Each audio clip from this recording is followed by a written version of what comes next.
What if death is not the end? What if history's most tragic event held the seed of humanity's greatest hope? 2,000 years ago, a man was publicly executed in the most brutal way imaginable. His followers scattered, his movement appeared, crushed, and his story should have ended there in a sealed tomb. But it didn't. 3 days later, something happened. Something so impossible, so world-altering, that it transformed a group of terrified followers into a force that would forever change the world. Prepare to journey into the heart of the death and resurrection of Jesus Christ, the story of an empty tomb that became the epicenter of the Christian faith. Stay with us, because what happened in those 3 days defies logic, history, and death itself. Our story climaxes in Jerusalem during the Jewish Passover. The city is teeming with pilgrims. Jesus of Nazareth, after a 3-year ministry that drew crowds and enraged the authorities, has entered the city to the cheers of a king. But he knows his coronation will be a cross. The tension is palpable.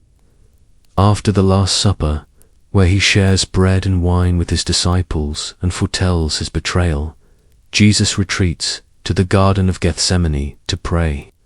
It is a moment of profound human agony. He asks God, if possible, to take this cup of suffering from him, but concludes with total surrender, "Yet not as I will, but as you will." It is in this state of vulnerability that he is betrayed by Judas Iscariot with a kiss and arrested by the temple guards. What follows is a night of rushed, illegal trials.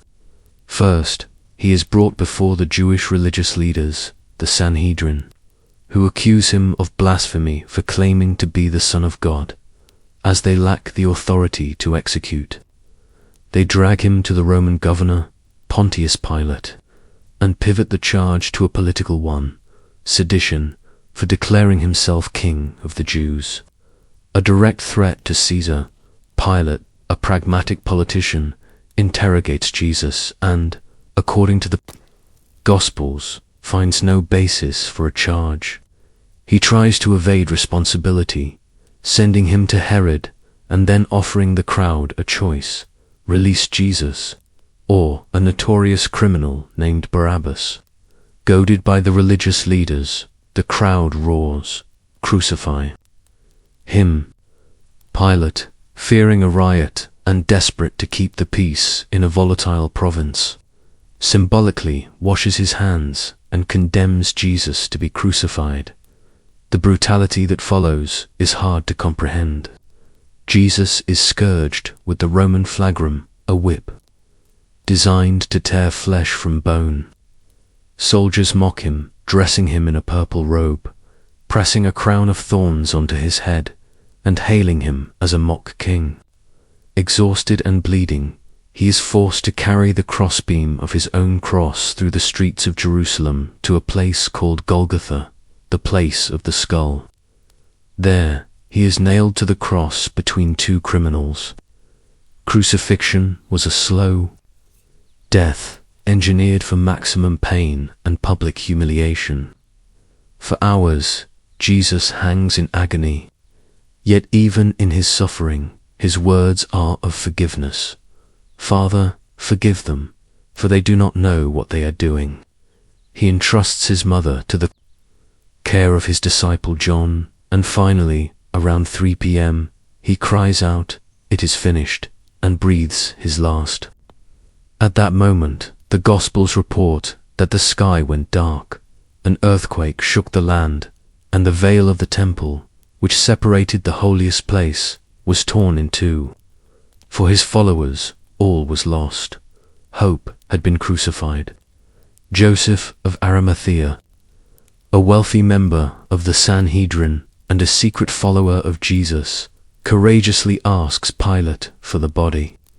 He and Nicodemus hastily prepare the body for burial and lay it in a new tomb carved out of rock. A massive stone is rolled to seal the entrance. To ensure no one could steal the body, The religious leaders persuade Pilate to post a guard of Roman soldiers to watch the tomb. The story seemed to have reached its tragic, final end. But this is where the narrative takes a turn that would alter the course of history. 3 days later, on Sunday morning, Mary Magdalene and other women who followed Jesus go to the tomb. To anoint the body, they arrive to an impossible scene. The massive stone has been rolled away, and the tomb is empty. Angels appear, delivering the news that would echo through the centuries. Why do you look for the living among the dead? He is not here, he has risen. Terrified and ecstatic, they run to tell the disciples. Peter and John race to the tomb and confirm it, empty, with only the linen burial cloths left behind. That same day, Jesus begins to appear alive to his followers. First to Mary Magdalene, then to 2 disciples on the road to Emmaus, and later to 10 of his disciples locked in a room, paralyzed by fear. He is not a ghost. He shows them his wounded hands and side. He eats with them. He speaks with them. A week later, he appears to a doubting Thomas, inviting him to touch his wounds, leading Thomas to make the great confession, "My Lord and my God." The resurrection of Jesus is the central event of the Christian faith. It is presented not as a mere resuscitation, like Lazarus, but as a transformation into a new kind of life, a definitive victory over sin and death. For Christians, the empty tomb is not just a historical puzzle. It is the promise that death does not have the final word. This single event transformed a group of frightened, demoralized men and women into courageous apostles, willing to face persecution, torture, and death to proclaim that their Lord was alive. It was the belief in the resurrection that gave birth to the church and fueled the spread of Christianity across the globe. The story of the death and resurrection of Christ is the turning point of history for billions. What does this event mean to you?